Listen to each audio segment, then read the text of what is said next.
স্নেহা আইছিল আমার বাড়িতে।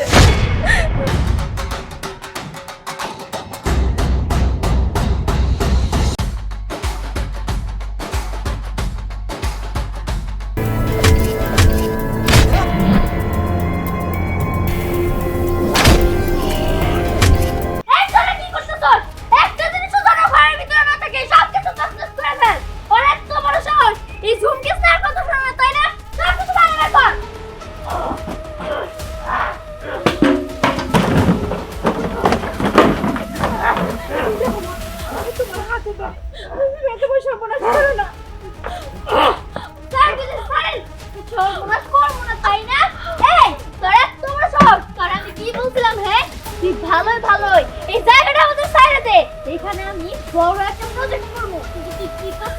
তুই তোর এই ভাবে ঘর আমাদের তো ভাঙতে চাই।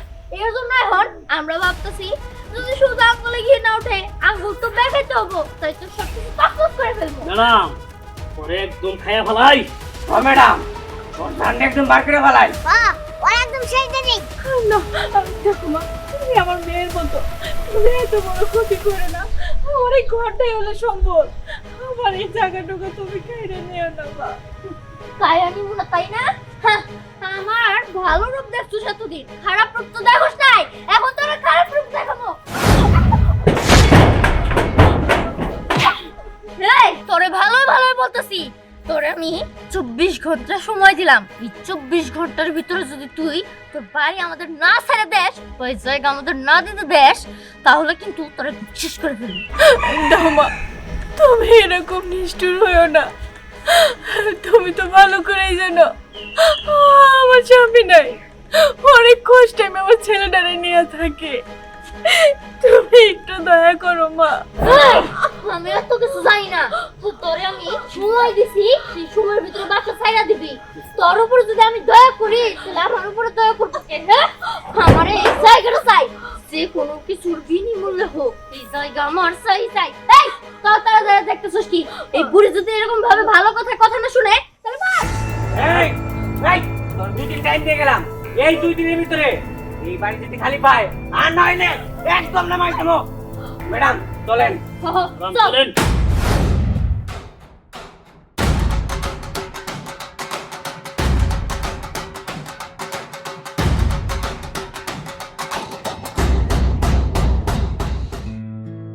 আমাজন আমাজন কি হইছে আপনার? এই সব কিছু এলোমেলো, আপনি এনে কান্না করতেছেন কেন? কি হইছে? কিছু হয়নি বাবা, ওই একটু ভাবিসলা পড়ে গেছিলাম।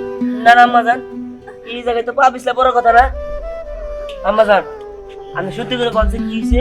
কিছু হয়নি আব্বাজান, কিছু হয়নি বললাম তো, পা পিছলা পড়ে গেছিলাম। আম্মাজান হ্যাঁ আপনি সত্যি করে বল, আমার মাথায় শুয়ে কোন কিছু হয় না আপনি? ওই স্নেহা আইছিল আমার বাড়িতে, আমার এসে কয়ে গেছে আমরা যেন বাড়ি ঘর খালি করে দিই। ওরা নাকি এখানে কেয়ার বিল্ডিং তুলবো, যদি না ছাড়ে আমাকে সবাই শেষ করে দেব। কি স্নেহার এত বড় সাহস! এতদিন আমি সবকিছু সহ্য করছি, কিন্তু আনার করুম না, ওই স্নেহারে একদম শেষ করে দিব। না বাবা, তুই পাগলামি করিস না, আমরা এখান থেকে চলেই যাবো, তাও অশান্তি করা দরকার নাই। না মা, এতদিন তোমার কথা শুই না আমি সবকিছু সহ্য করে নিছি, কিন্তু এখন আর আমার মায়ের গায়ে হাত তুলছে, আমি সেটা সহ্য করে নিব না, আমি ওকে শেষ করে দিব। রিহান, রিহান, রিহান!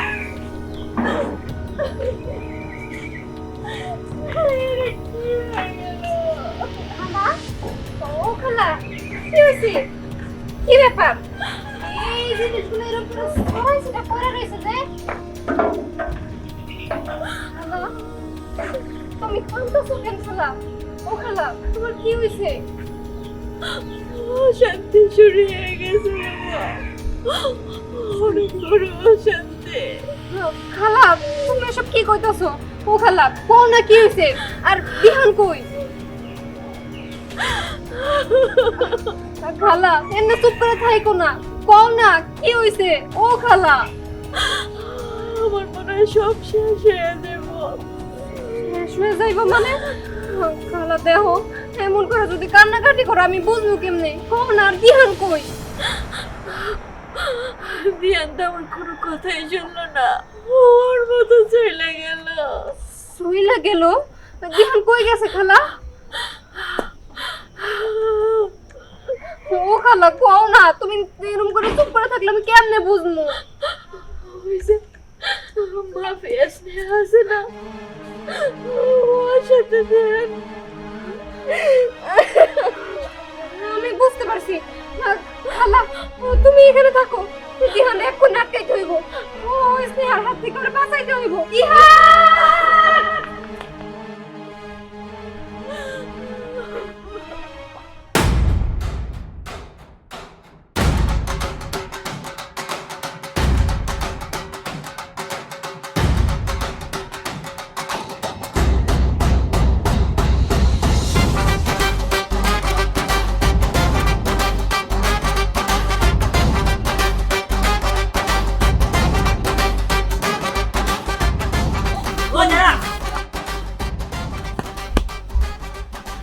কিরে কত এত বড় সাহস? এই তোর কত বড় সাহস, তুই ম্যাডাম রে পিছন থেকে ডাক দিছ? এই তুই কে? এই আমি কে মানে? তোরা একটু আগে যে মায়ের গায়ে হাত তুলে আইলি, আমি সেই মায়ের সন্তান। ও তার মানে তুই বুড়ির সন্তান? আমি তো জানতামই না তুই বুড়ির একটা সন্তান আছে। যদি জানতাম তাহলে তো আগে জানলে তোর মায়ের গায়ে আমরা হাত তুলতাম না, আমরা তোর গায়ে হাত তুলতাম, প্লাস তোরে ধরে নিয়ে আসতাম। তার কারণ তোরে যদি আমরা ধরে নিয়ে আসতাম তাহলে তো তোর বুড়ি মা, অসহায় মা কোনো কিছু করতে পারতো না, তোর জন্য ওই জমি একাই শ্বশুর করে দিয়ে দিত। তারা কি করছে? ঠিক কইছেন, একদম ঠিকই কইছেন। যে মায়ের একটা সন্তান আছে তার পাওয়ারই অন্যরকম। আর তাছাড়া আমার মা তো তোদের বলে নাই যে তার একটা সন্তান আছে, আর সেই সন্তান যে কি করতে পারে সেটা তোদের চিন্তা ভাবনার বাইরে। তাই নাকি? তাহলে তুই দেখ আমরা কি কি করতে পারি। এই দেখা দে।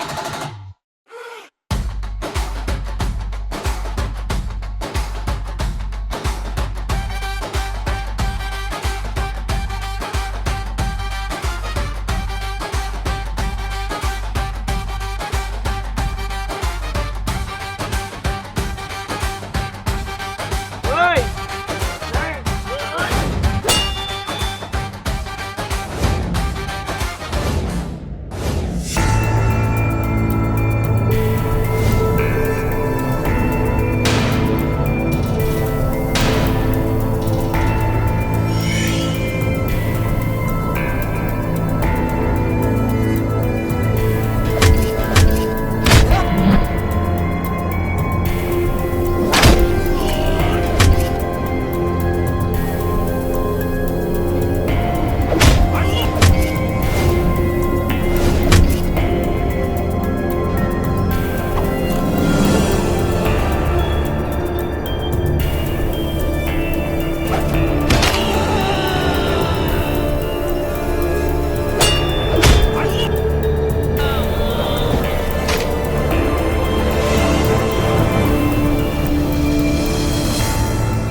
তোর কিছু হয় না তো? তুই ঠিক আছিস তো?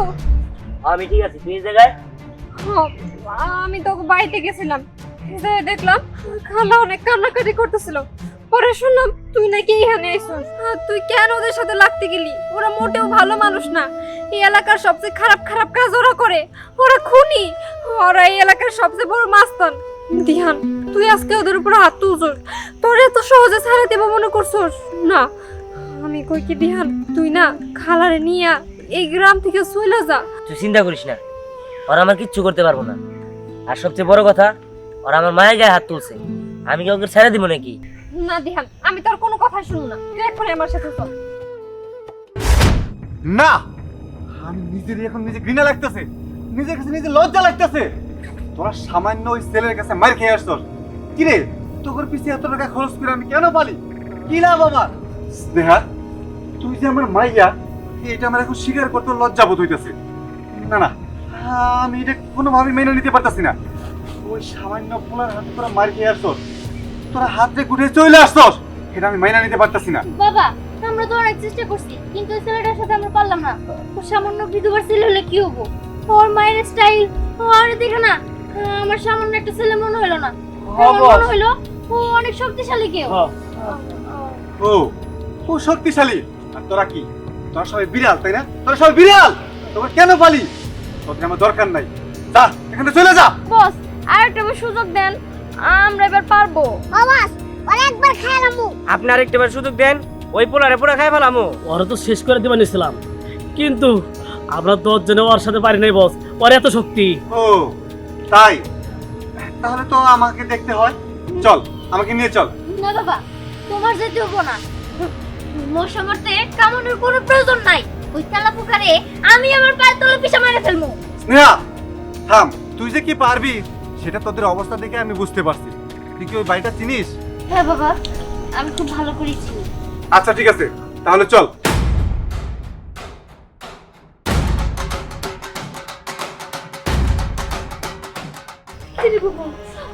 কি হইছে? খালা তোমার পোলা ওই স্নেহার সাথে মারামারি করতে গেছিল, পরে ওরা আমি ওইখান থেকে নিয়ে এসেছি। দেখো খালা তুমি তো জানো ওরা কিরকম লোক, তোমরা এই গ্রামে আর থাকতে পারবে না। তোমরা এই গ্রাম ছাইরা চলে যাও, তাহলে ওরা তোমাদের বাঁচতে দিব না। রিয়া, তুই স্নেহার সাথে কি লেগে লাগতে গেছো? ও তো ভালো লোক না, আমাদের এখানে থাকার কোনো দরকার নেই। চলো বাজার, আমরা চলে যাই। না মা, চলে যাবো মানে? আমি এই জায়গায় থাকবো। এতদিনে আমি কারোর কিছু কইনি, কিন্তু আজকে ওরা আমার মায়ের গায়ে হাত তুলছে, আমি ও কারোর ছাড়ব না। এখানে যেই আসো এই তরবারি দিয়া ওদের মাথা আমি আলাদা করে দেব। না বাবা, আর কেন দোকানে ওরা বেশি সুবিধা না। দাঁড়া,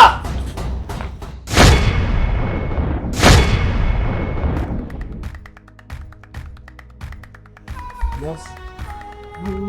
বস আপনি এখানে? বস আমার ভুলে গেছে, আমার মাফ করে দেন। আমি এখানে আসতাম না, যদি জানতাম আপনি আসবেন। বস আমার ভুলে গেছে, আমার মাফ করে দেন। বাবা তুমি কি পাগল হয়ে গেছো নাকি? হ্যাঁ তুমি কারে কি বলতেছো?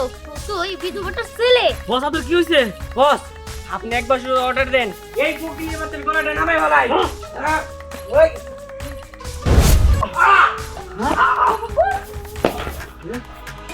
বাবা তুমি এটা কি করছো? এই ফকিনীর বাচ্চাটার জন্য তুমি আরো কত মেরে ফেলছো। তুমি জানো ও আমাদের কত ভালো ভালো কাজ করে দিত। স্নেহা তুই কারে কি বলছিস? উনি আমার বস, মাফিয়া ডন। মাফিয়া কিন্তু ও তো একটা বিধবার ছেলে। না না, উনি যদি বস ছিলেন না, মাফিয়া ডন। উনি যদি মাফিয়া ডনই হয় তাহলে উনি বলতে এসে নিয়ে থাকতেছে কিসের জন্য? বস ওদের কথা আপনি রাগ করবেন না, ওরা বুঝতে পারে নাই, মাফ করে দেন, ওদেরকে মাফ করে দেন। শোন, আসলে আমি ভালো হয়ে গেছি, তোরাও ভালো হয়ে যা। আমি তোদের কোনো কথা রাগ করি না, তবে এই লাইনে আমিও ছিলাম। এই লাইনটা ভালো না। আমি আমার মার কথায় সবকিছু ছাড়া দিচ্ছি, সৎ পথে উপার্জন করতেছি। হোক সেটা সামান্য কিছু টাকা, তবে সৎ পথে ইনকাম করার মধ্যে আলাদা শান্তি আছে। তোরা যে লাইনে আসো এটা একটা অশান্তি। তোরা কোটি কোটি টাকা ইনকাম করতে পারো, কিন্তু তোরা কেউই শান্তিতে নাই। শোন, আমি ভালো হয়ে গেছি, তোরা অস্ত্র টস্ত্র ফালে ভালো হয়ে যা।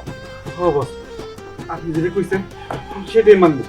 আমরা আজকে থেকে ভালো হয়ে গেলাম, আমরা এই পথে কখনো হাঁটবো না, আমরা সবাই ভালো হয়ে গেলাম। কিরে তোরা কি কস? হব, আমরা ভালো হয়ে গেছি। ঠিক আছে, তোরা তাহলে যা। বাবা চলো। ঠিক আছে, আসেন। আসসালামু আলাইকুম। ওয়ালাইকুম আসসালাম। তার মানে তুই মাফিয়া ডন? হ্যাঁ, আমি মার পিয়াডন ছিলাম, তবে আমার মায়ের জন্য আমি সব কিছু ছেড়ে দিচ্ছি।